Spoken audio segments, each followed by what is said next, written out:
Welcome back, everybody. If we can take our seats back and move on with the Symposium on Veterans Health.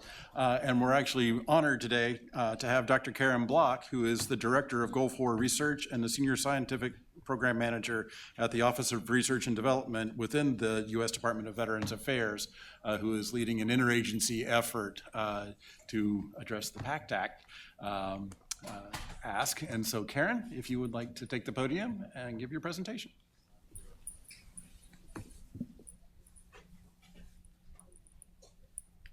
Can you hear me? They said it was sensitive. So esteemed council members, thank you so much for giving me the opportunity to come and tell you a little bit about VA research and what we're doing along with our interagency federal family moving forward to understand adverse health outcomes from military toxic exposures. I'm Karen Block, and I'm the director of the Gulf War Research Program. That's the congressionally mandated 1990-91 Gulf War era cohort, and I'd like to thank Dr. Casey for his service, and thank you for being here today to continue your efforts as a soldier and as a member of the VA to help us understand these toxic exposures and their health outcomes. I'd like to thank any other veterans in the room as well for their service. So I am also the designated federal officer for a FACA committee that's at the VA called the Research Advisory Committee for Gulf War Veterans Illnesses. Our FACA committee meets a few times a year, and then we also go out and have veteran engagement sessions where we travel around and meet with rural 1990-1991 Gulf War veterans and understand their health issues or their concerns that they had back in the day and how those concerns are still present to today and what their new concerns may be so that we can try to understand looking forward prospectively how to manage their treatment and help them out. So I am going to change the slide. So we are here because we're interested in military exposures. The military has lots of exposures, and this right here is some examples of exposures, but there's many more that you could include on a list. These here are mostly deployment-related exposures. If you think back to the Vietnam veteran and the Agent Orange herbicide spray, you have the Southwest Asia with the dust and the sand, the nerve agents, the anti-malarials. There's a lot of prophylactic concerns, actually. You know, the vaccines as an occupational type approach where vaccines had to be given, but there are some veterans that feel that the amount of vaccines that they had in a short amount of time, including the anthrax vaccine, might be a concern with their health. There's also pristine bromide pills, which aren't on here, but they're anti-nerve agents that were taken during the Gulf War, the first Gulf War, quite heavily to ward off any kind of exposure from sarin and cyclosarin. We have occupational type exposures up here, like solvents and fuels. Pesticides is another big one. All soldiers use pesticides because you're trying to do your work and you have a lot of bugs and things coming at you. So they used to soak their uniforms in pesticides to keep the bugs off of them. We've all heard of the burn pits. That's more of, I shouldn't say it was used earlier, but it seems to be more in the post 9/11 OEF, OIF era, whereas the oil well fires was previously a big deal during during the storm of Kuwait and Iraq with all of the oil wells set on fire.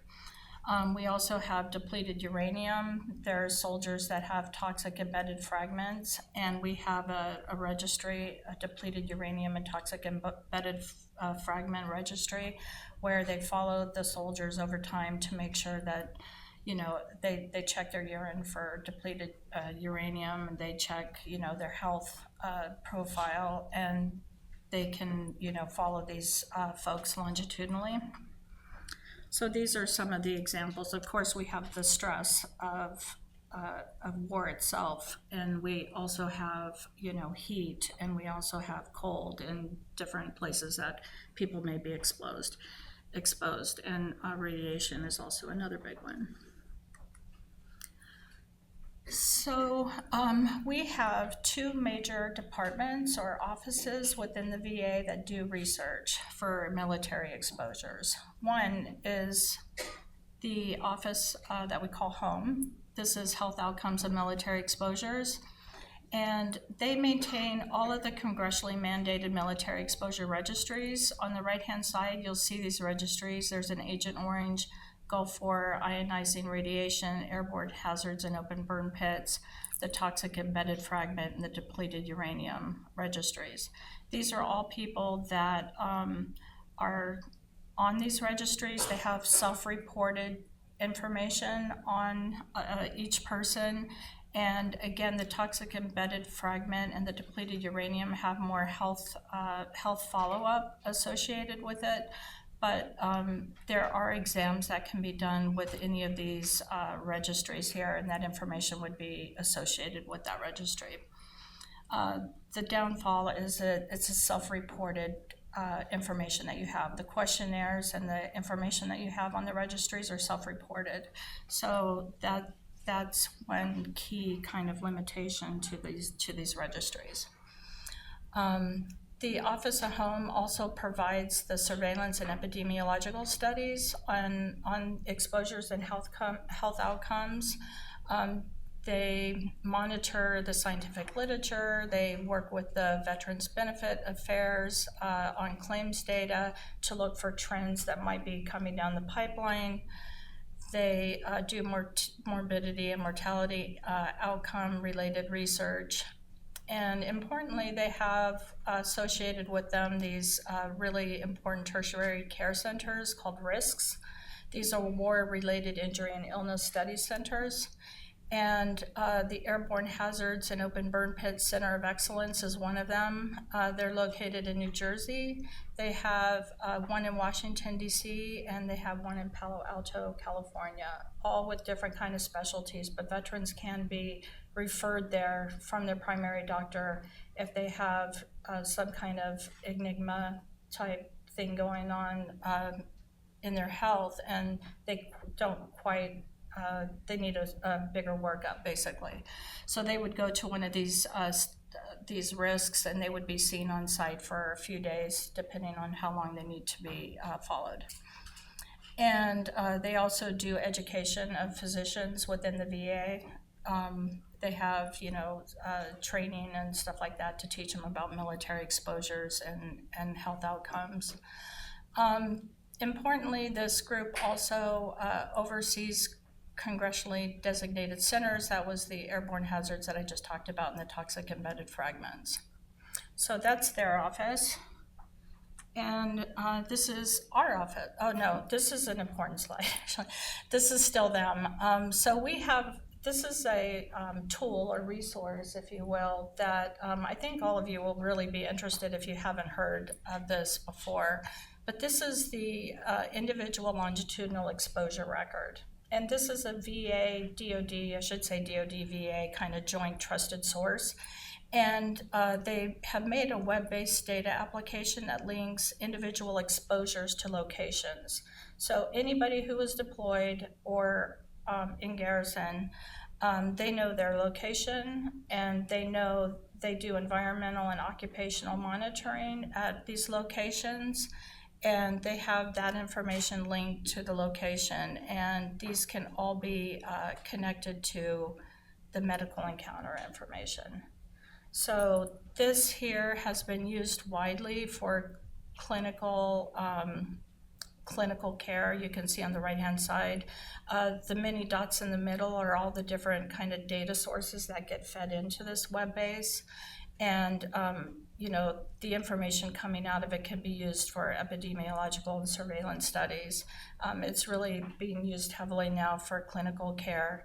And importantly, the VBA is using it for claims processing. It helps put somebody where at a location And then if they have one of the presumptives that Dr. Casey was talking about earlier, then, it's a very easy process. So we're interested in making EILR more user-friendly for research. So here's my office. I'm at the Office of Research and Development, and we have over 100 VA medical centers in the nation that conduct research. And over 90% of those VA medical centers are connected with medical schools, and they partner to train, civilian doctors and military doctors, and they work together in research. Our research program is an intramural research program, but it's not the intramural research program that we see here at NIH, meaning that our investigators are field investigators in the VA medical centers that have a 5/8 to 8/8 appointment at the VA. So VA clinicians, PhD, non-clinician scientists are out at these VA medical centers, and if they have an appointment, they can apply to have a merit award. We're not a granting institution, so we don't have grants, we have awards.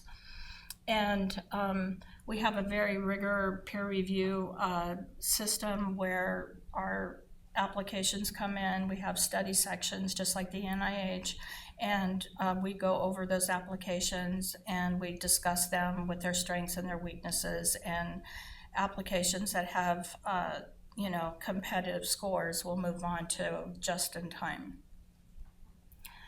So we have a broad, extensive portfolio that balances the needs of all the veterans. You can see on the right-hand side that these are some of the portfolios: oncology, neurology, nephrology, cardiovascular disease, GI, mental health, PTSD, pain and opioid abuse, pulmonary, and military exposures. And we kind of spread those out over these kind of 4 services at this time. We have clinical trials, we have basic research, biomedical, we have rehabilitation. You can imagine people who have their leg blown off or a body limb and they need prosthetic, and also rehabilitation and any other health area that needs rehabilitation. And we also have health services. Because we're an integrated VA medical center, we look at the ability to most effectively treat and take care of our veterans in the hospital. So other programs supported by our office include the Cooperative Study Program. Dr. Casey mentioned some of the VA efforts with Apollo and with the Moonshot. That would come from our CSP center. We also have the Million Veteran Program, where we just enrolled over 1 million veterans in the last 6 months of collecting. We also have brain banks. People with ALS, we have an ALS brain bank. I think there's a TBI and a PTSD brain bank. And then we also have some Gulf War veterans that have donated their brain to allow us to understand Gulf War illness. We have VA Shield, which was stood up during the COVID pandemic, and it has a lot of blood and different specimens associated with it, along with their medical health records for going through and doing some research. And importantly, we just gained access to the Air Force Health Study, which was owned by the National Academy of Sciences. The Vietnam veterans were allowing VA now, they trust us to take over these specimens. There's 90,000 specimens, and there's a lot of different types like blood, serum, urine, semen, skin, fat biopsies, and stool smears that are available. And this particular cohort were the ranch hands, the people who actually sprayed the herbicides during the Vietnam War. So they're very good cohort and very well characterized for Agent Orange exposure. There's going to be a meeting, I put it down here, August 13th to 15th, that the VA is supporting. This is going to showcase the specimens, and anybody interested in this type of research or may be interested in collaboration could come or sign on virtually. So what I really want to talk about today is the exposures program that we have. Again, I'm the director of the 1990-91 Gulf War Research Program. It was congressionally mandated back in 2002. And recently, in 2022, I stood up a military exposure research program. Now that program is just getting on its feet, but it's got a lot of resources as well as investigators that are associated with that kind of research that could be a possible collaborative group of people. So collaborative research is very important. If we don't have collaborative resource, we can't leverage subject matter expertise from those out there who have it. We can't leverage technologies, state-of-the-art technologies, and we can't leverage repositories in the mode of data and specimens. And Dr. Casey talked about that a little bit this morning. It really sounded easy, but it's not as easy as it sounds, especially when it's coming from the VA. But there's a lot of interagency agreements and protocols in the pipeline that you have to have an investigator associated with the DoD Serum Repository or the DoD.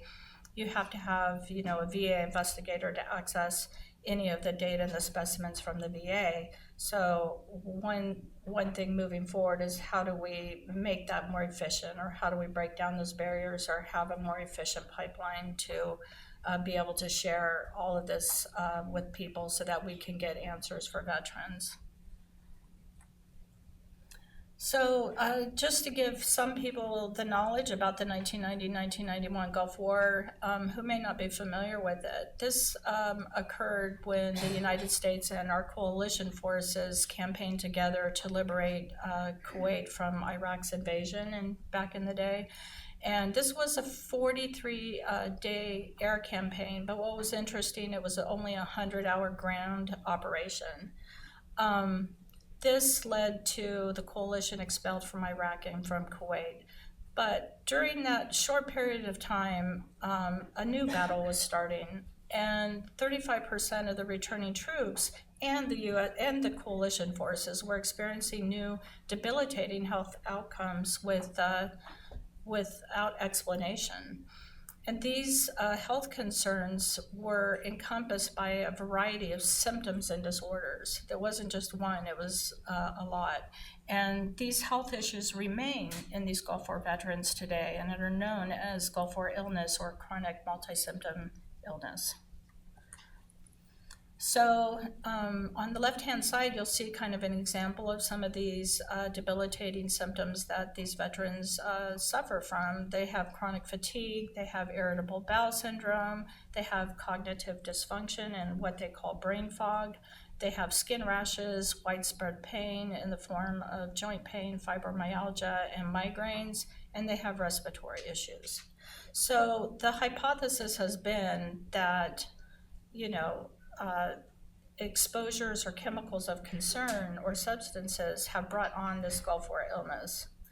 But we know that there's other diseases in the field that have exactly the same kind of common symptoms, and that is in the field of infectious disease. So ME/CFS, the chronic fatigue syndrome brought on by an infectious disease such as a tick and Lyme disease. We also know now that COVID has broke out that people have long COVID and they suffer from chronic multi-symptom illness. So although we don't know, the National Academy of Medicine has done many reports saying that they haven't identified any kind of infectious disease as a cause for Gulf War illness. I think we still can't rule it out because we have new tools and new things available to us today that we didn't have available to us 30 years ago. And so we can still test that hypothesis, but also, again, the going hypothesis is that it's brought on by chemical exposure or substance exposure. Probably not one, and probably it's a combination. And again, only 30 to 35% of Gulf War veterans get Gulf War illness. So, but what can we learn about the disease?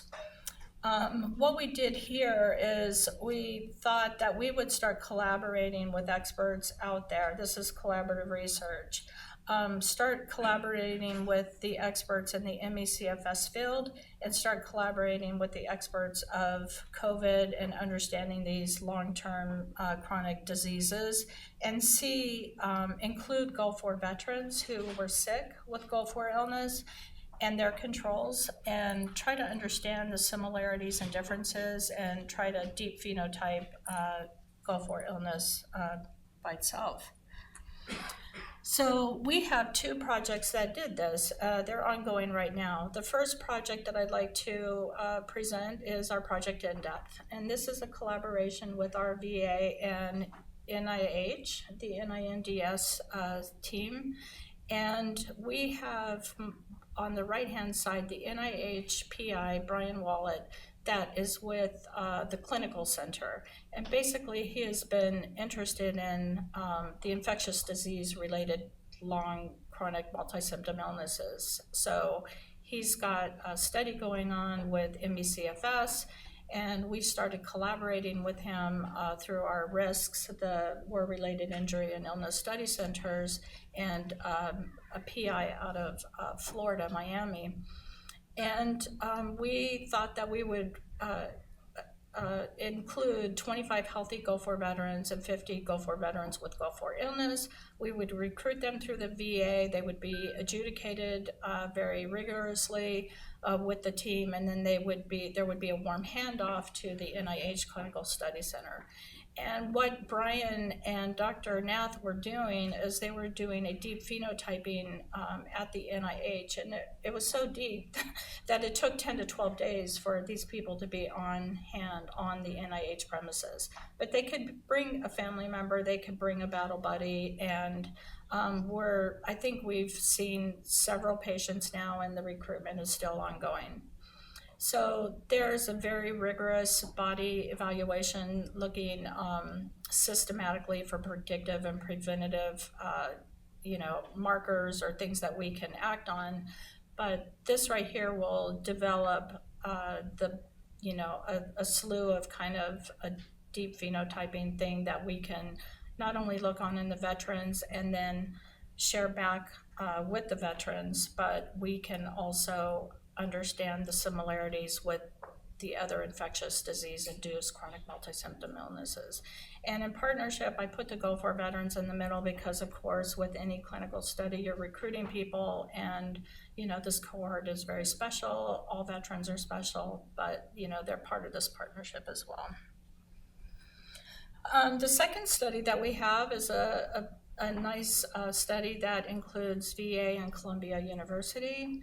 We partnered with Dr. Ian Lipkin at Columbia University, a well-renowned infectious disease clinician investigator who wears many hats, but he has his whole career in understanding these kind of infectious-induced chronic fatigue syndromes.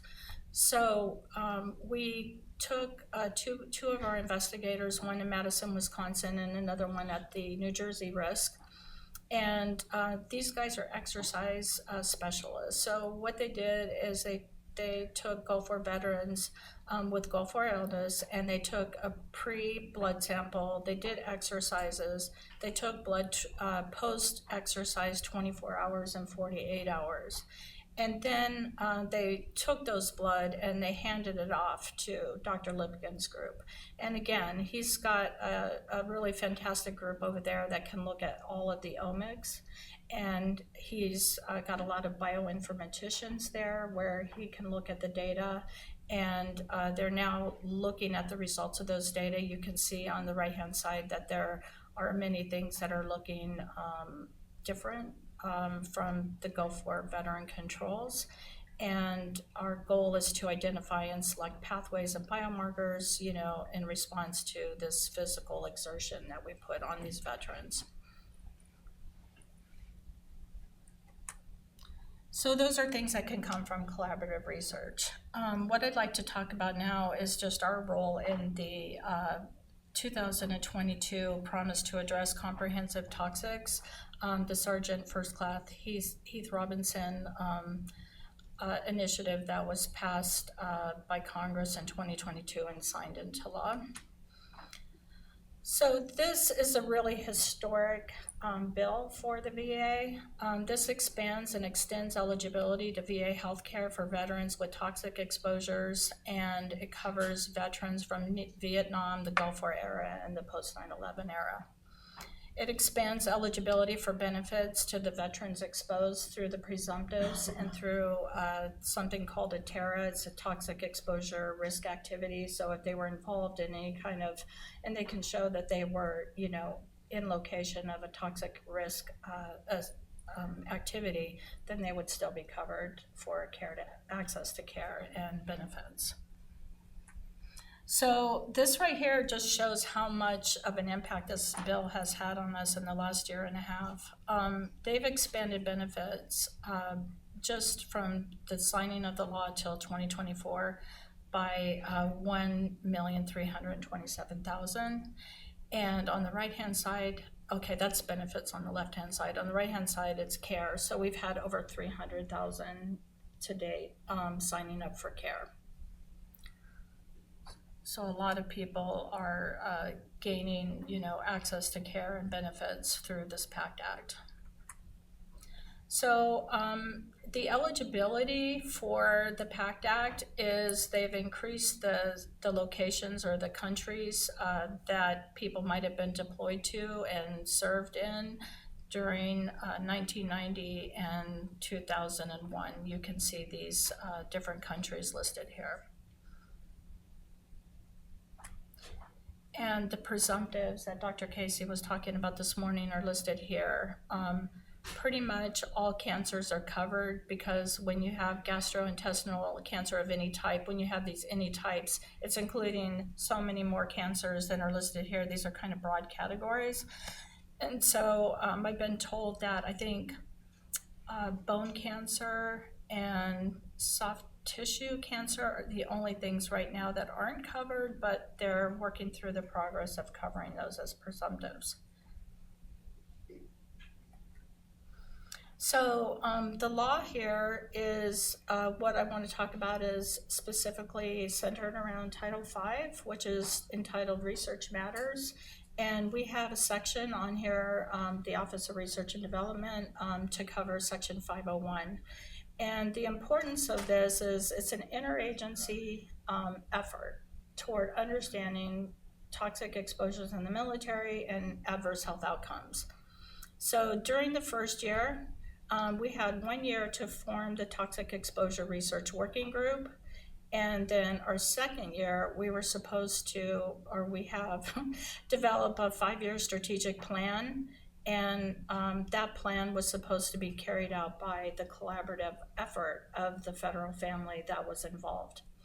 So, and then during the next 5 years, we have to carry it out, and we have reporting timelines with each year. We have to report to Congress through the secretary and let them know like how our progress is going.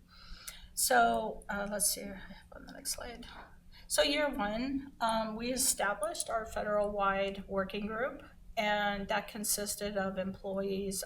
This is in the legislative requirements. We had to put that together. So how we did this is we socialized the PACT Act Section 501 charge and needs with our mission-aligned federal agencies. And that was with the goal of establishing collaboration and interest in the area of understanding health consequences of toxic exposures. And it's just been phenomenal. The federal agencies have all been engaged in wanting to participate in this effort and are all bringing their expertise to the table.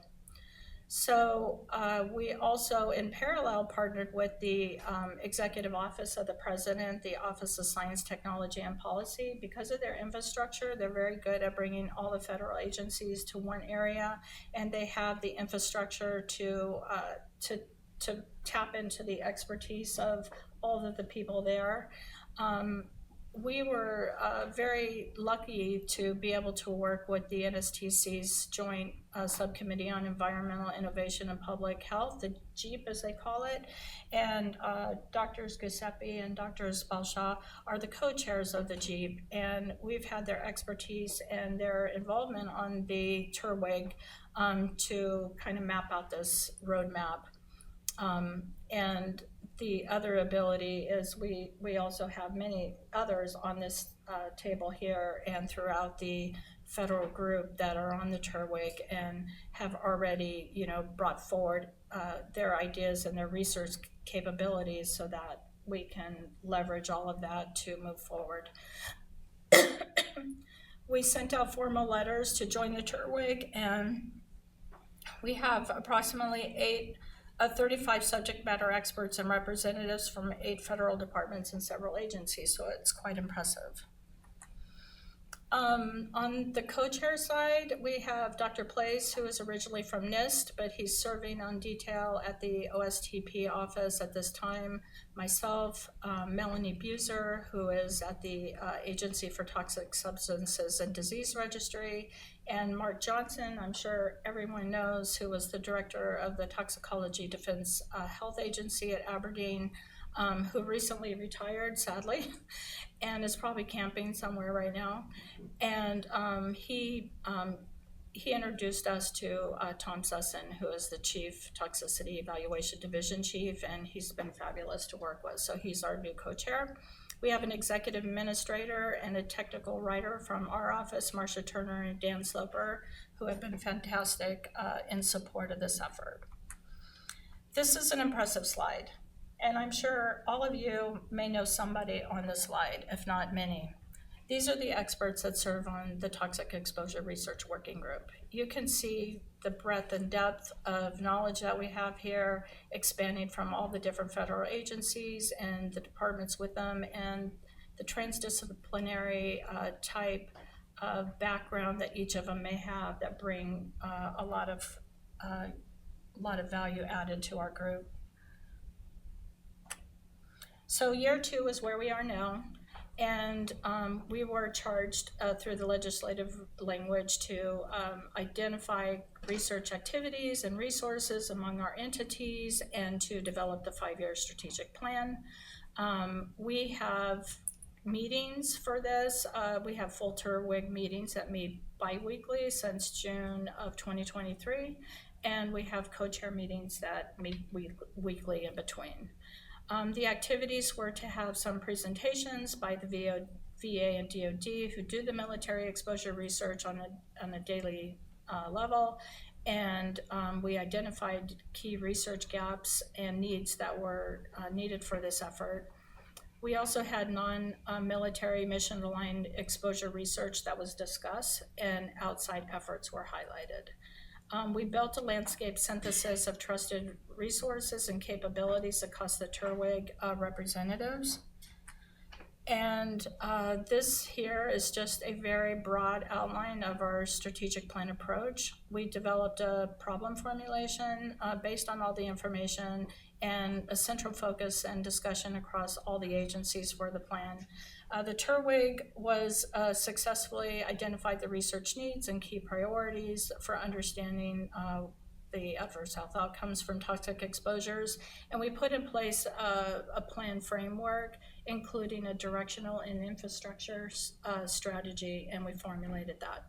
So the priorities that we came up with on a very broad level on the directional strategy was characterizing the military exposome, defined as exposures encountered by a person serving in armed forces or active military through the entrance of the military and exit from the military.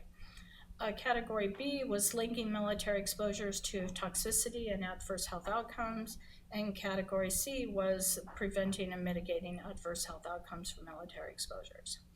We developed an infrastructure strategy as part of this because we needed to be able to frame the interagency needs for leveraging resources and conducting the 5-year strategic aligned plan. And right now, you can see we have the 3 broad categories that I just mentioned. We have 5 goals underneath those categories in partnership with the TURWIG underneath the Executive Office of the Science, Technology, and Policy umbrella. And then you'll see a line that the planning and oversight is above the line, the implementation is going below the line. We have, oh, I'm sorry, thank you. We have kind of for the implementation part, interagency operational tasks and mission-aligned research opportunities.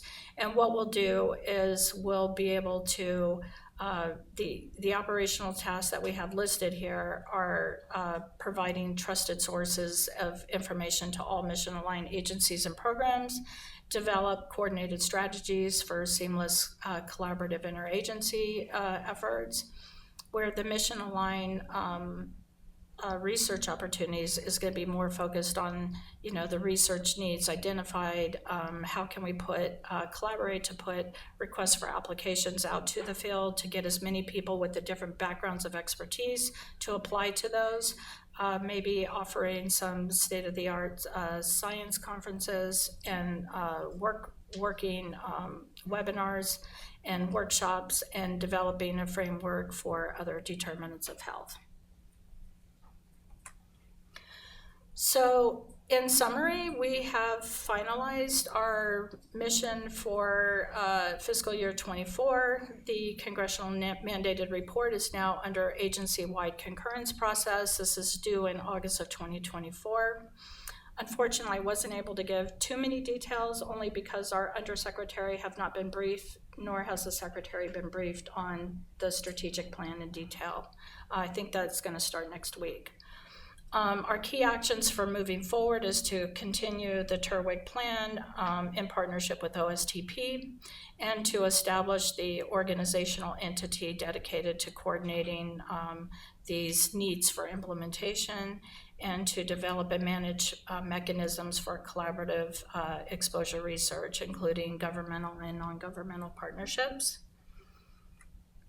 And that's what I have. So thank you so much.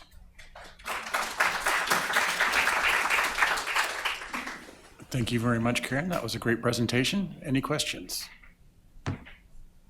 Andrej. Thank you very much. Even with the PACT Act of 2022 that you mentioned, does that still cover all veterans and all challenges that they have? And I bring this up because of previous service on DoD panels.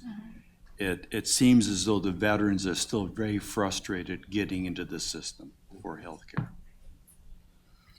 So that's a very good question, and the answer is no. It did not cover all veterans of all eras and all people that were in the military. It basically focused on deployment-related, locations and time, and not everybody deployed. But anecdotal evidence suggests that people who don't deploy also suffer from adverse health outcomes. So the TURWIG will be focusing on, occupational and training efforts, more focused efforts on that, because we have a lot of research going on with deployments. It's not that more can't be done, but we have a lot of great efforts ongoing there. So we need to kind of focus to where the limited information is, but really the foundational research is needed to understand broadly adverse health outcomes from military exposures.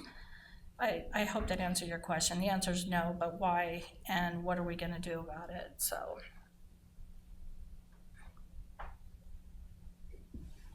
And what are we going to, who do we contact? Well, like I was saying, the Toxic Exposure Research Working Group, at least from the VA side, will be focusing on those gaps that I just mentioned. Karen, hi. Great presentation. Now, so with respect to, what was that, Category A, are they using the EHR for the veterans in any shape, form or fashion with regard to those outcomes? I saw you, the bioinformatics outcomes, that would be inferential network analyses or, supervised and unsupervised clustering methodologies and so forth. But how are they using the EHR for? Well, in this, so or are you're, they? you're asking a great question, and I think there's many ways to approach that question.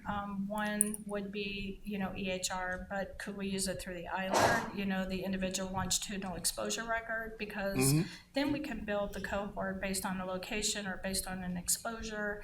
We can go to their EHR. We can try to understand the, health utility or the health access, what are they using, I guess, what services are they using, what the ICD codes look like.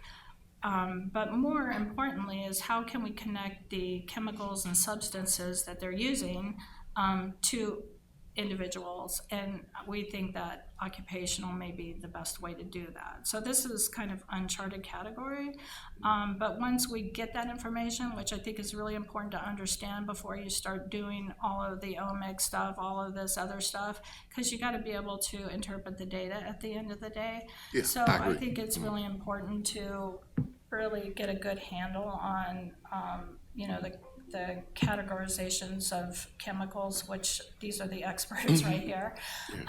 We can look at, these guys here are doing a wonderful job looking at the carcinogens. But what about endocrine disrupting enzymes? Exactly. What about people at risk? What about, things that may be neurological inclined? The prevention and mitigation works both ways, right? You can think of wearing more PPE upstream, but you can also think of earlier screening to detect a disease earlier in the process. So if we know how to identify the people that may be at risk, then we'll know that maybe they need more screening earlier in the process. As was mentioned earlier, we see veterans with diseases happening at earlier ages. Yes. So if you wait till, they're in an age group where they should maybe be showing signs of something, we may be too late to prevent something. Yes, you're only in year 2, so you have 3 more years. Thank you. Thanks.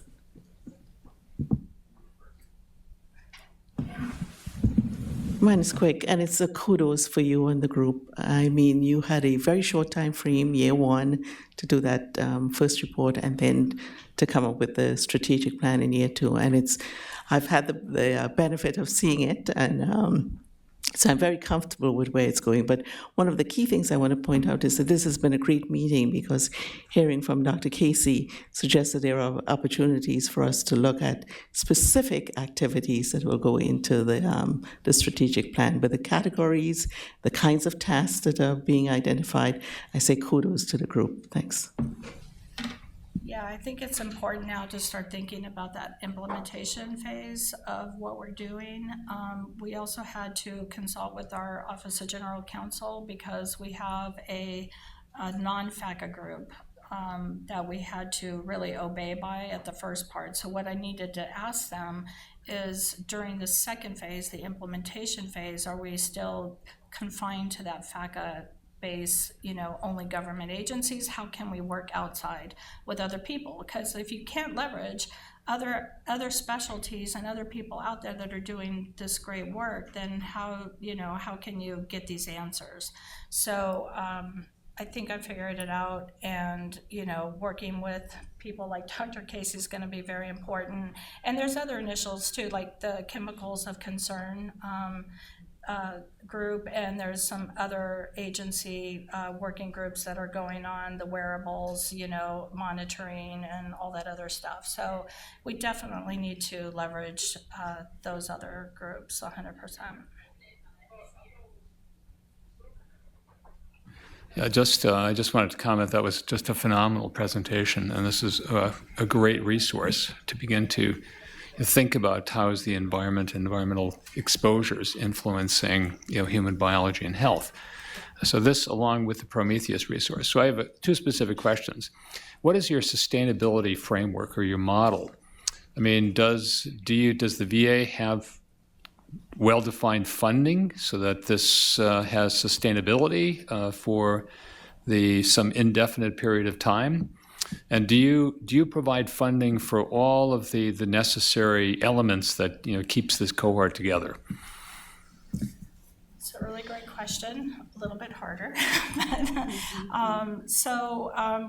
We have a budget like all the other institutions. We do have something a little bit special called the Toxic Exposure Fund that Congress included with the PACT Act. So I think that's we're up to like 30 million per year, but I think the number's going to go up, and as far as I know, it's available for the foreseeable future. But I think right now, to work together on some of these operational tasks and work together with expertises through RFAs and other funding agencies, I'm optimistic that we can get a lot done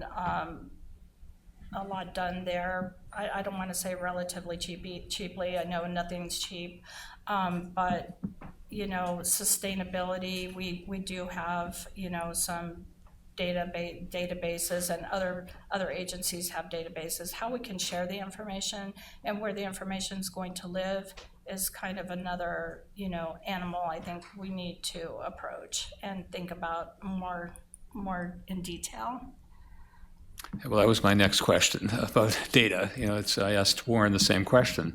I mean, if we collect all this data, where is it going? And are we coordinating the collection in a way that we're collecting it in a way that it's seamlessly integratable across different data infrastructures?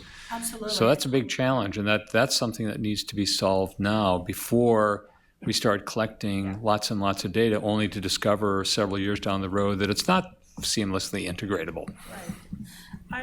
I totally agree with you. I was thinking the same thing during Dr. Casey's presentation. For me, I'm kind of on the mindset that if we choose a pipeline to do our omics, or if we choose a pipeline to do our genomics, if we choose a pipeline to do something, if everything's kind of done the same way, and then you have the data at the end, then you have a workable amount of metadata. But if everyone's using this lab and this resource and that platform, at the end of the day, you don't have anything that you can really leverage for understanding. So I think that there's, data that will be generated, but I also think through this operational work that there's going to be meaningful information on toxicity, wearables, capabilities that we can tap into, and that's my goal, is to try to identify who's doing what and who's doing the best, and how can we work together to use those pipelines, and how can we use that information, even if something's generated at Department of Energy, for example. The data may live there, you know what I mean? And if we have data that's on the Million Veteran Program, our data may live there. Does it all have to be in one-stop shop? I'm not really sure. But the EILR seems like a good resource, and how can we supplement that even with their dictionary, or their information? How can we get information out to the field that is useful for them? Because they don't really have contact to use federal resources, and they don't think about it. They just think of their own lab capabilities. So I think that there's a lot we can do there, and I totally agree with you. At the end of the day, we need to be on the same wavelength so that we can utilize the data. Well, as part of your strategic plan, being very proactive and making sure that this is a very high priority thing to work out, because if you don't do something differently, we will end up 5 years down the road like we always have been. Everyone does it the way they want to do it, and then we end up with data repositories that don't integrate well with each other. I mean, the next question that I had is, this is, again, such a phenomenal resource. So how are you reaching out to people that have these complementary capabilities?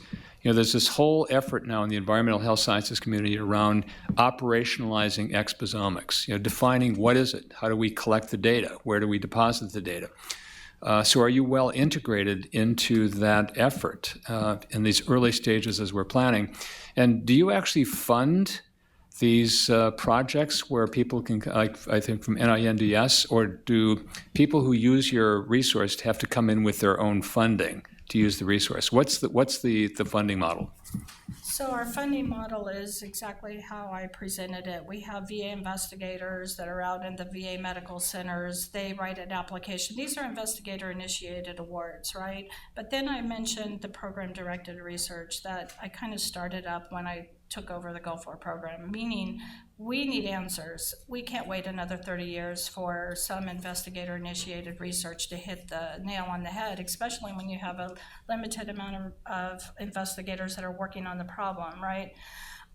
So by going out and meeting Dr. Lipkin, for example, at Columbia, meeting Dr. Miller with the expomic work, I've been to DARPA, and they have some really great new technologies and things that are working in for epigenetic kind of signatures of exposure. I just went to Wake Forest yesterday to look at their regenerative program because I want to see if we can apply that to our implementation plan. So I guess, right now it's still kind of a planning phase in that, but I want to keep in mind that we need that metadata at the end and what is the best platform to use and who's doing the state-of-the-art technology and getting the most repetitive validation, rigor, science to get there. Last question from Gary. I'm not going to ask a question about the exposome. Might this be a place to get all of these groups to adopt a single ontology? Like that would be a huge step forward if we could just come forward with all those organizations to say, this is what we're going to use. So it would really help building the databases. I totally agree. And actually, now is the time to do it and not waiting 5 years down the road. I mean, these are such incredibly valuable resources. I mean, what you're talking about, what Warren talked about today, as well as a lot of other things. So how is this integrating with the All of Us program at the NIH? Spent a lot of time developing an infrastructure and how do you collect data, how do you share data. So I think what we have to do is do exactly what Gary is talking about. Let's develop some common ontologies and vocabularies, work collaboratively together. We don't have to all deposit our data in one central place, but if we now create data repositories that seamlessly link with each other, that's when it becomes synergistic and valuable. But unless we do something differently, we're not going to achieve that. So that's the big challenge: is how can we achieve that kind of central coordination to generate the greatest value of that's available from these resources. So it's a big challenge for all of us. On that note, I think we have to move on. So thank you again, Karen. Great presentation. So our next presentation is from some grantees of our worker training program. Mr. Kirk Laughlin, who is the director of the National Partnership for Environmental Technology Education, or NPETE, and Mr. William Nash, who is the principal investigator for the NPETE grant in the worker training program, will be tag teaming a presentation on their efforts to work with veterans populations. Gentlemen.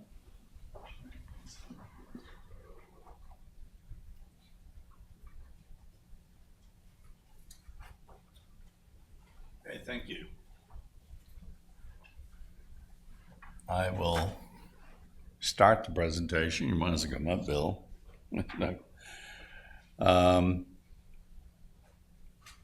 What we want to talk about is part of our program, as mentioned, as a grantee. We have a workforce credentialing program for veterans and their families. But I want to give a little bit of information on who we are first. National Partnership for Environmental Technology Education is a national 501c3, and our goal is to provide leadership in environmental education and training through community, tribal, and community colleges throughout the country. In partnership with business, industry, and educational programs. Most of our work is, and programs are derived through grants and programs that we have from various federal agencies. Our whole mission is to provide a faculty development capability at local community colleges so that they can then promote and provide educational programs in EHS for their service area. And what we want to highlight today is one of those programs that has been an offshoot that we created. We also have what we call the Community College Consortium for Health and Safety Training. That is a network of about 180 representatives that have been through extensive trainer programs that we create. And those folks will then take that training and bring it back to their communities and offer it to their service area, whether it's in the academic program, workforce development, etc. We're also an affiliated council of the American Association of Community Colleges, and what that does, it puts us at the table with the presidents and leaderships of community colleges throughout the country, and I serve on their Workforce and Economic Development Commission. So again, brings us at that level and in order to promote our programs and get them into the program. As I mentioned, Pete is an WWTP, HDPTP, and DOE grantee of NAEHS. What the program we're going to be talking about next is sort of an offshoot of initiatives that we established at Barton Community College and a challenge that was brought to us by Bill Nash back in the time when he was there to do more for veterans and promote this program. So Bill is going to highlight the program. He is not only came on board first as program director for the military component, but then we said, oh, come on board and we'll make you a PI. So before he realized what that meant, he took over the program. So Bill. Yes, good morning, almost lunch. As Kirk mentioned, this is an offshoot of one of our other programs, Community College and Consortium of Safety and Health Trainers. As he alluded to, just to give you a little background, I guess, I'm a retired Army. That's how I got mixed up in this stuff. Retired at Fort Riley, Kansas. Barton Community College hired me as I was transitioning from the military to set up some programs on Fort Riley offered through the college. I stumbled and did a few things, ultimately became the dean. And right before I retired, I started working a lot with Pete, National Pete, and Kirk, and noticed that a lot of the military folks were getting out, and I was one of those at one time that struggled. What do we do when we get out? Family members didn't know what to do, and I'll talk about it here in a few. Military occupational specialties, or what they do in the military, don't always transition over to the outside world. So, 200,000 military from all branches of the service, and that's an average, transition every year. So they have to leave the military, what they were doing, and they have to figure out what they're going to do, for the rest of their lives. Along with the military members, we have family members, spouses, kids that are graduating out of high school or college. And most of those individuals will not stay in the area where they left. In other words, if they were stationed at Fort Liberty and, here in the Carolinas, they may go to Oregon, they may go to, transition somewhere else where their parents are, or where they found something else that they wanted to do.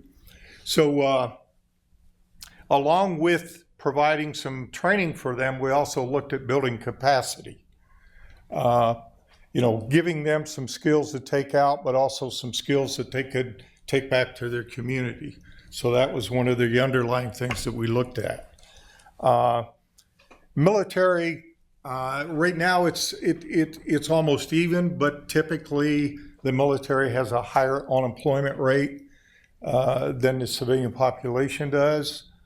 Right now, we think that is attributed to programs like what we have and the initiative that the military has done over the past 10 years on bringing in organizations to do training for transitioning service members and their family members. As I mentioned, the military occupational skills don't directly correlate to civilian occupations. A Army medic, for instance, is not a paramedic, is not an EMT. At one point, we did train them to be paramedics and EMTs. The problem is the military couldn't keep up with the credentialing. They have to do annual training, refresher training in order to keep those credentials up. They need to do retesting, and that became too cumbersome for soldiers that were being deployed, multiple deployments, or being transferred all over the world. So it just didn't work, so they stopped trying to do it. And there's always been by many different organizations on how to take what we do in the military and transfer it to the outside, because a lot of the things we do are very similar. So what we did is we sat down and we talked about what can we do. Well, National Pete was already doing a lot of training through the community colleges around the country. And at Barton Community College, we had a history of working with the military, not only at Fort Riley, Kansas, but we were doing classes in Okinawa, Japan, for the Marines. We were doing classes in Europe. We were doing classes all over the United States, because we were one of the few colleges that were doing that type of training for them. So what we basically focused on was skills that would complement, or training that would complement the skills they'd already learned in the military. And then we looked at career fields and skill sets that we could help them with, give them some training so that they could build their resume a little bit. And when they were doing their interviews, that they could stand out. So one of the big ones we looked at, and that just happened to be one of the areas that I focused on after I retired, was occupational safety and health and hazardous materials management. And just so happened that Barton Community College had a lot of expertise in that, and the National Partnership for Environmental Technology and Education, National PETE, had over 150 colleges around the country that specialized in occupational safety and health, environmental management, and hazardous materials management. So we kind of got our heads all together, and we came up with a plan to do some training to transitioning military and their family members prior to leaving the military. And what we did is we did this through Barton Community College, through an OSHA Education Center. So they were allowed to do the OSHA Education Center classes. And being a community college with an occupational safety and health AAS degree, Associate of Applied Science, they also have a hazardous materials management AAS degree. And we also developed 3 degree programs that targeted military, one in leadership, one in emergency medical, and one in hazardous materials management as well. We not only looked at active duty, but we also looked at those in the reserve components, whether that be the National Guard, Reserve, Air Guard. We looked at them as well. And then we looked to our consortium of safety and health trainers, the colleges, to kind of help us. We don't get funds for marketing. It's, any of you dealt with the military or government agencies, it's pretty hard to, get your foot in the door, to be able to go in and talk to them, to market your stuff or to let them know what you're doing and that you have stuff available for them. We set this up through the 5-year grant that we were doing with NAEHS. We started off back in 2015. At that time, OSHA would not allow Zoom classes, or what we call virtual classes now. They said, can't do it. So with the limited funding that we had available, we were limited to 3 military installations. Fort Riley, Kansas, Fort Sill, Oklahoma, and Fort Carson, Colorado. So that's where we started. We did 35 classes, hazardous waste operations and emergency response, better known as the HAZWOPER.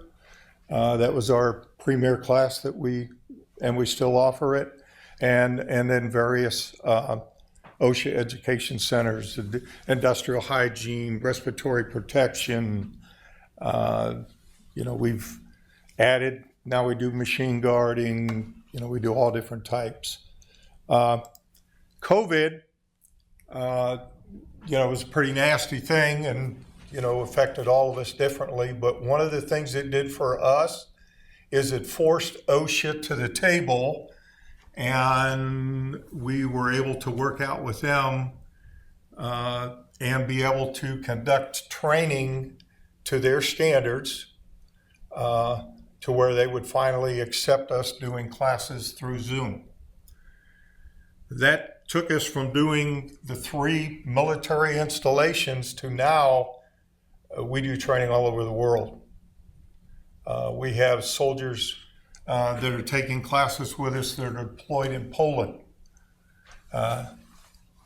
in Japan, Korea, Germany, wherever they're stationed, wherever they're at, they can attend the classes. We also do classes in various time zones, so that those on the West Coast, they have classes that adheres to the schedule that they're on. We do them on the East Coast time. The only thing we haven't been able to do is figure out the overseas stuff. So we have to work with them a little bit. This is a list of the classes that we currently offer.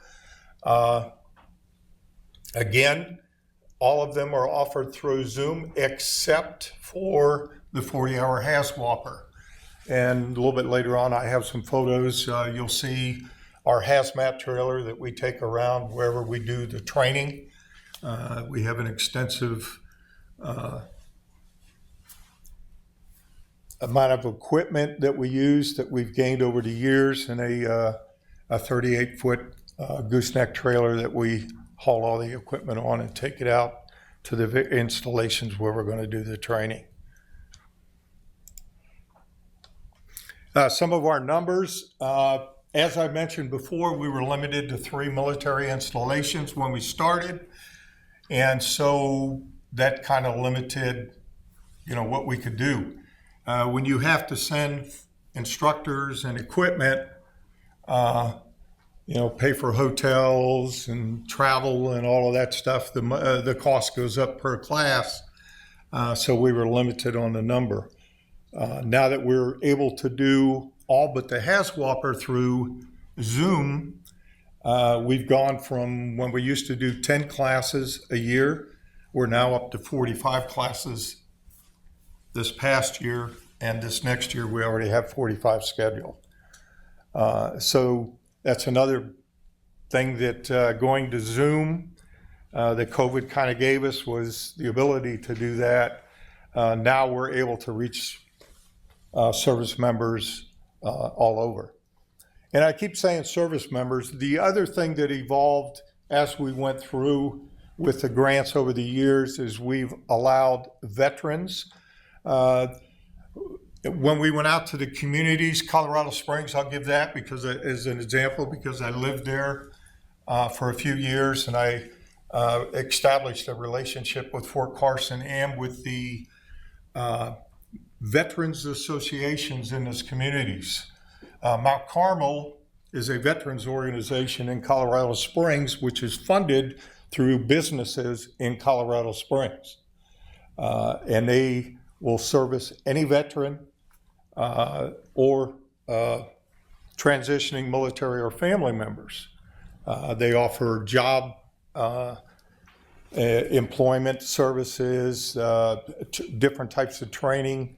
They are our number one recruiter in the Colorado area. And they also, matter of fact, they sit on our advisory board now. But they are able to get us in places and they market for us. And they work with homeless veterans in the Colorado Springs area. Now they're in Trinidad, and they also have a small operation down in Pueblo as well. And so they help bring in those folks that are needing some type of training so that they can go out and gain some employment that they're able to sustain their way of life or to bring them up. We did 13,622 hours, classroom hours, contact hours is what we call them. We still have 5 classes remaining that we haven't put the numbers in. Had to have the presentation in a couple of weeks ago. Grant year just ended the end of May, so the last couple of classes that we had in May, we didn't get that data in. But that would have actually added another 4,000 contact hours in with those classes. So it's steadily going up every year. I mentioned the time zones. Our enrollment is based on first come, first serve. We do that through online. Barton Community College has stood up a website for us.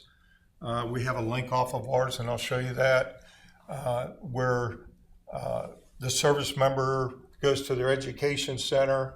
Their education center will say, oh, you want to do some occupational safety and health, hazardous materials management, or you want to get into a field where that would help you if you have some training in those areas. We can get that for you at no cost.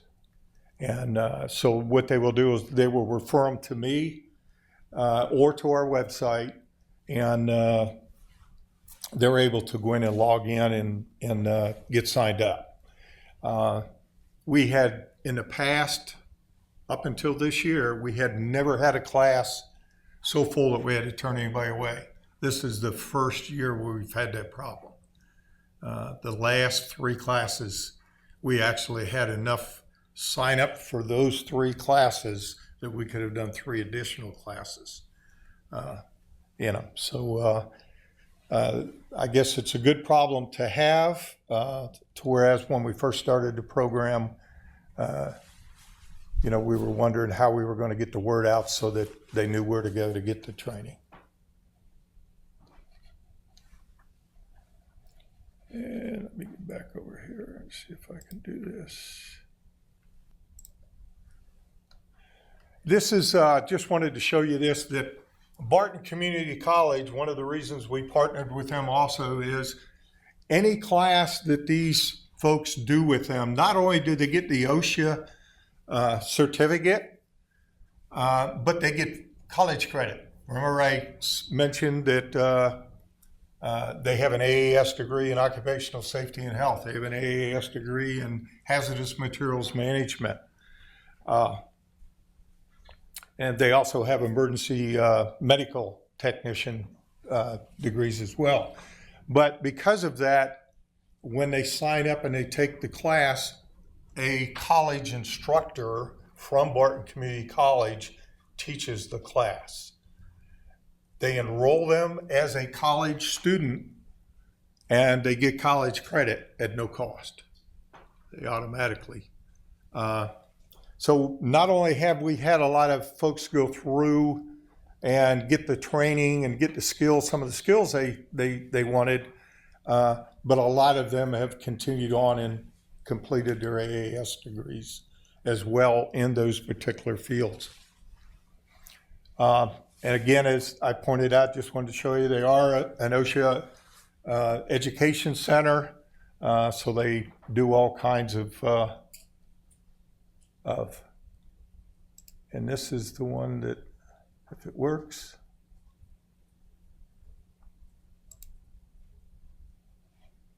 Okay, that one's not going to go. One of the things all the OSHA education centers have is they have different levels of certificates, which are recognized nationally. And the classes that we offer them, they can bundle those and get those different levels of those certifications, which are recognized nationally. Normally, it would cost them a lot of money to do that. They get all this free now. And so they're able to get those certificates through the program at no cost. I just wanted to give you have handouts where all of this is in. Should have mentioned that up front, I guess. This is an annual schedule. This is this past year. Just wanted to give you an idea of, the classes, and, those are the numbers off to the left-hand side of the number of students. And again, just because that class is offered in the Eastern time zone or the Western time zone, we may have folks from Korea, Okinawa, Poland, wherever they're at, they will attend.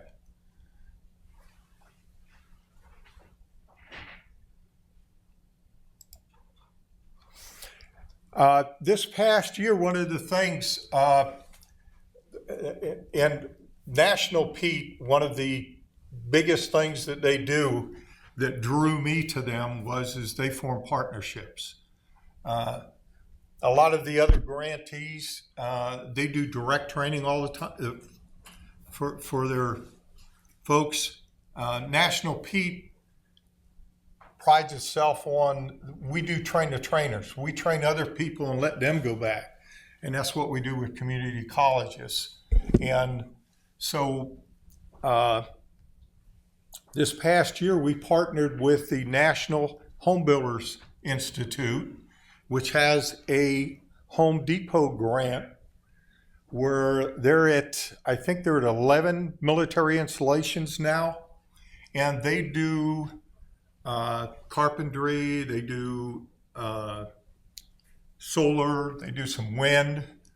And what they do is they take transitioning service members, veterans, and family members and put them through a construction trades class, and they can go into become an intern in a union, or they can get a job with a local Home Depot wherever they're going. So we partnered with them, and what we do is we do the OSHA class that complements what they're doing. So the individuals, service members or family members that are going through that construction program with HBI, in the past, they've had to go elsewhere to get the occupational safety and health component that they needed to get in the job. What we do now is we partner with HBI. They do the construction component, and we do the hazardous materials and the occupational safety and health component to the class. The other thing that did for us is they, like I said, they're at 11 different military installations right now, and they're expanding, but they're running through large numbers of transitioning service members and family members through the program. And they actually, part of the requirement for them is, and they're funded for it, we're not, is job placement. So we're able to capture now, and that's what this one is. This is 1 month of folks that have either gone into a labor union, got into the labor union as an intern or lower level, or they got a job, or they were accepted into a college or university program that's related to what the training they went through. And so every month they provide us with the data on the folks that we partnered with them on to provide training. This is where they're at now. That's something that we never had before. So we're looking at other partners as well as HBI that are doing the same thing at military installations that we can partner with. As I mentioned, we do the Zoom classes. This is our website, and when it used to be everybody that went through the classes would call me to get in. Now we have most of that information online. I still get calls, but predominantly they go to our website, and this is the military training program, which is just one of our programs. And I direct them there, they click on it, and of course it won't work now. There we go. So there, once they go to the page, it'll talk a little bit about the program requirements. One of the biggest obstacles we have is a lot of transitioning service members. They'll wait until 30 days prior they get out, and they'll go, "Oh, I don't have a job. I gotta get lined up some skills and figure out what I'm going to do." But while they're trying to do training, they also have medical appointments, housing appointments, and got to take the kids to school or do whatever. So it's a little more challenging for them. So this is actually Barton Community College's. We have a link on our website that goes to their website, and this is the schedule. And there's hot links here that they would click on that would take them out and allow them to enroll in the classes. So it doesn't matter where they're at in the world, they can, as long as they have internet access, which they usually do, they can go ahead and enroll, get into the class, and they can see the schedule that's coming up.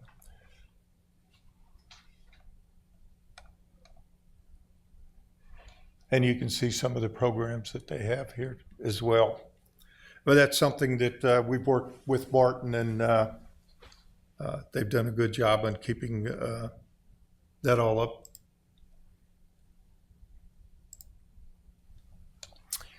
This program's been going, as I mentioned, 2015.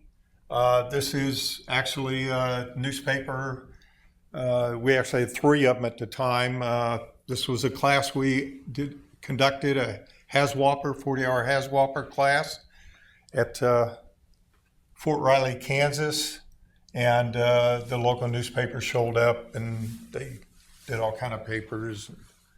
You know, it was all over the entire state of Kansas what we were doing there. And this is a picture of the actual students doing a site evaluation of spilled hazardous materials.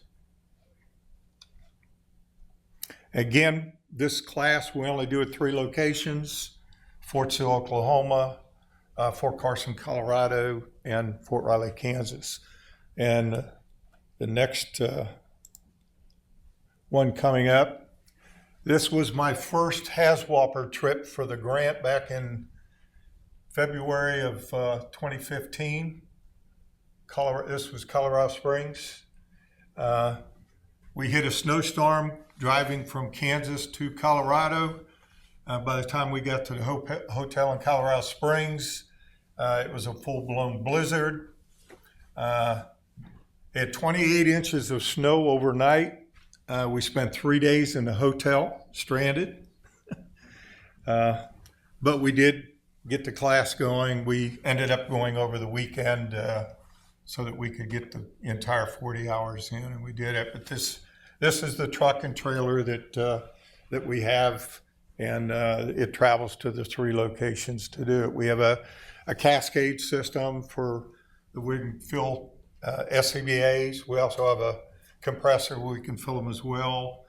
150 level A suits, level B, level C, quantitative fit test, or QuantiFit is what we use. All kinds of air monitors, 3 gas, 4 gas. It's completely loaded, self-sustained, and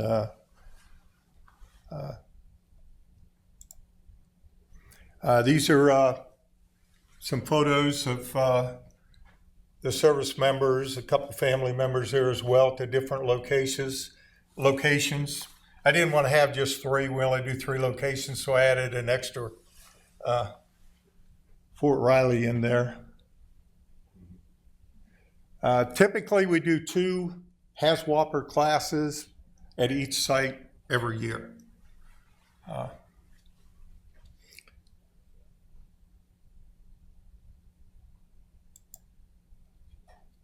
And as I mentioned, 2023, 2024 year, we covered 32 states, listing the states here. Again, you have copies of all of this. And we had students that attended from Germany, Japan, South Korea, Poland, Guam, and Puerto Rico. So we get folks from everywhere. Yes, two-day plane ride going to Guam. Our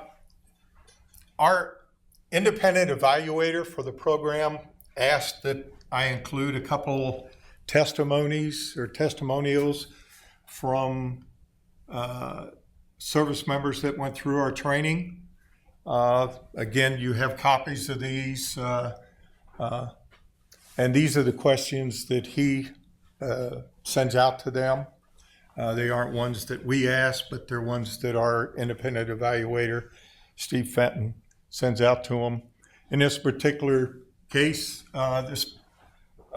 she was in the military, a major industrial hygienist. Went through our 40-hour HAZWOPER and actually took a couple of the OSHA Ed Center classes as well. And,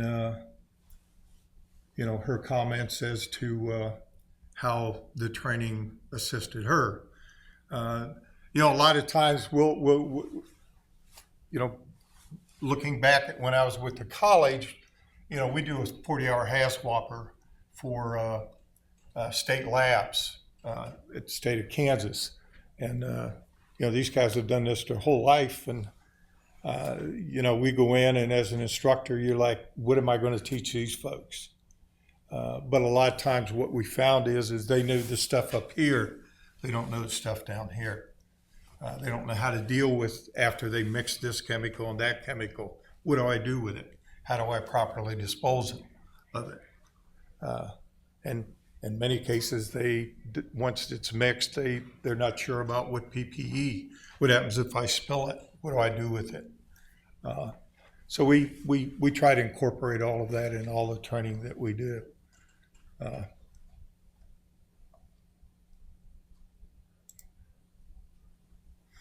This was another one. This particular veteran was deployed to the World Trade Center cleanup, and one of her comments was that she wished she'd have had the class prior to going there, and she now has a job at Kansas Department of Labor.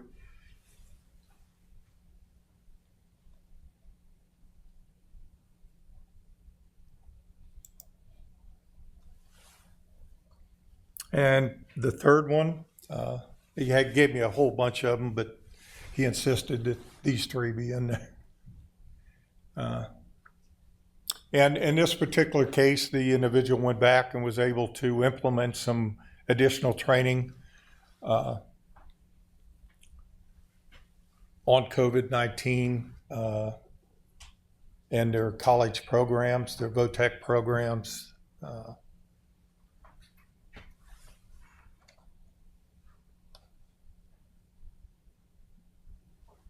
And of course, the COVID-19 stuff was NAEHS material that we incorporated into our training, and we still do.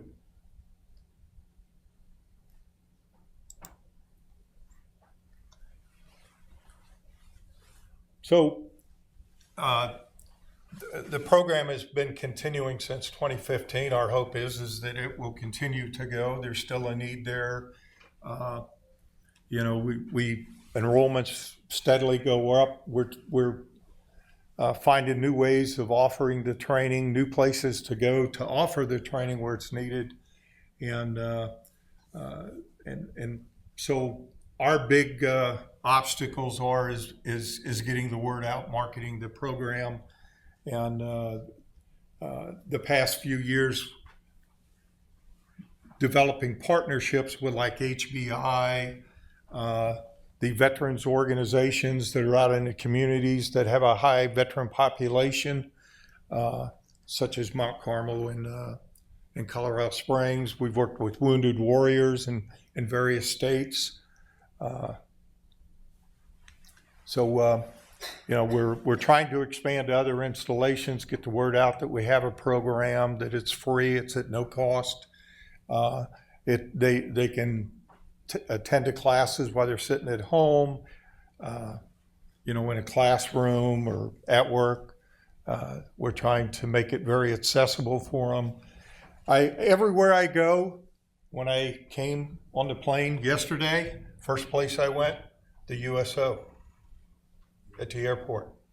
Went up and visited with the director, said, hey, look what we got, look at this program.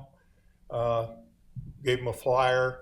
They're going to put it up so that as the veterans, as the service members and their families go through the facility there and partake in the services they provide, they can also see that there's some other things out there for them as well. They can get some training. So it's, I think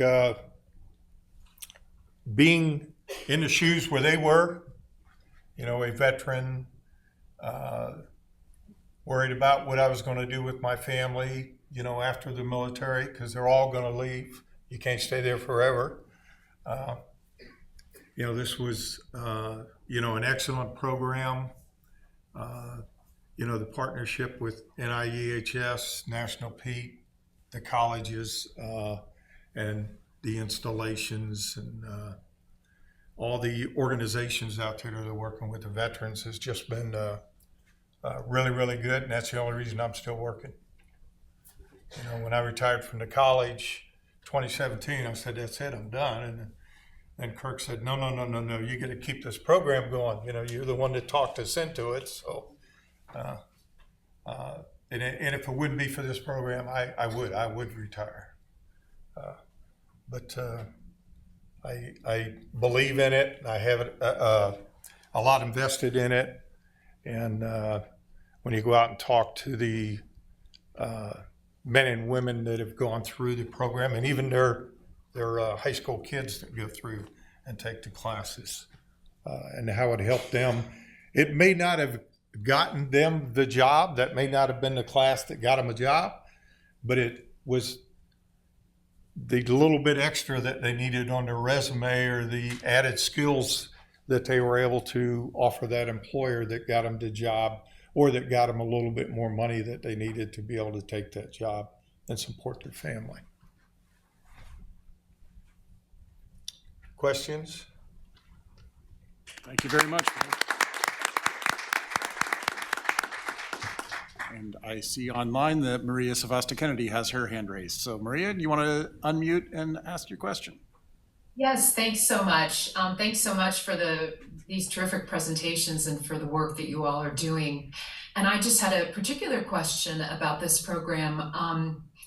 And I wanted to hear a little bit more about the practical application of the class that you are providing for the vets.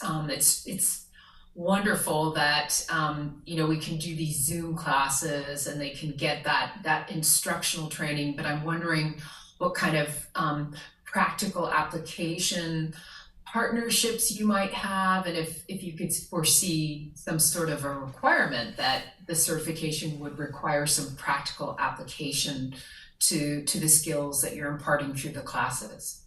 Yes. As I mentioned, the 40-hour HAZWOPER, that one is totally in person. It's 70% hands-on, very little classroom for that one. The other classes, we use their OSHA Ed Center classes. So we have to follow their guidelines. We do, on some of the classes like respiratory protection, we will actually mail out respirators, APRs, half face, 3M respirators with cartridges for them. They have to do fit checks on them. They have to inspect them. We make them do seal checks and talk about, respiratory protection program. When do you have to change them using, tools like 3Ms that help them decide when they need to change out their cartridges on their respirators. So yes, and again, when we first started the program, all the classes were face-to-face, and we were able to incorporate a lot more hands-on, but we were so limited because it takes a lot of money to move equipment and instructors around to the different bases. So now, the 40-hour HAZWOPER, we think that's our foundation for everything. And we're actually trying to work with some local community colleges that are near installations that have the equipment, that it would be a cost saving if we could have them do the class and just pay their faculty for their time to go out and do it, and maybe give them some kind of rental for their use of their equipment or whatever, which would cut the cost of us having to go do it immensely. So yes, we are looking at that for some other things. Sure. I was thinking also just of partnerships in the community to foster post certification employment as well. You mentioned that you were working with partners. Yes, and Mount Carmel, the one that I had mentioned in Colorado Springs, is probably our premier one. I've been on the radio out there. They've had me on TV out there to promote the programs, and they do an awesome job. I mean, we would not be where we're at now if it weren't for the veterans organizations that have helped, and like HBI, they're a big partner now too. That they're reaching. We've always had a hard time with Navy and Air Force bases. The Air Force has their own community college, so they don't. You say, well, we're with the community. As soon as you say community college, they kind of shut the door a little bit on you. But the veterans organizations and HBI are doing stuff with them already, so that has really helped us open some doors that previously had kind of been nudged closed. Yes, thank you. So thank you for the presentation and for your service. I was just wondering if you've ever come across or talked to folks at the Institute for Tribal Environmental Professionals, ITEP, because they have it's actually centralized at my institution, but they train Native American, tribal college, tribal environmental workers all over the country. And there's a lot of vets who come to those places. So I was just wondering, it's a huge network. I mean, it might be a good thing to look into, especially because the tribal colleges, a lot of them are 2-year institutions. So it might be something to think about. And I'll let Kirk, he's, We've been working with the tribal colleges for a number of years now and incorporate this. Mike. Yeah, we've been working with the tribal colleges for a number of years now, and we have several of them that participate. And I've also worked with several of the tribal governments through their environmental programs, getting them to participate, but not directly that organization, but I would like to get more information and see what we could do to help. Yeah, they do a lot of training, mostly with air monitoring, but they've moved into more land and air Sure. things. So, yeah. So we just finished a class. Yeah. Last week I was in Saginaw with the Saginaw Chippewa Tribal College, and we had a tribal summit talking about the different ways that we can work with the tribal colleges in the environmental arena. Thank you, Bill and Kirk. Thank you. With that, we're going to move to lunch.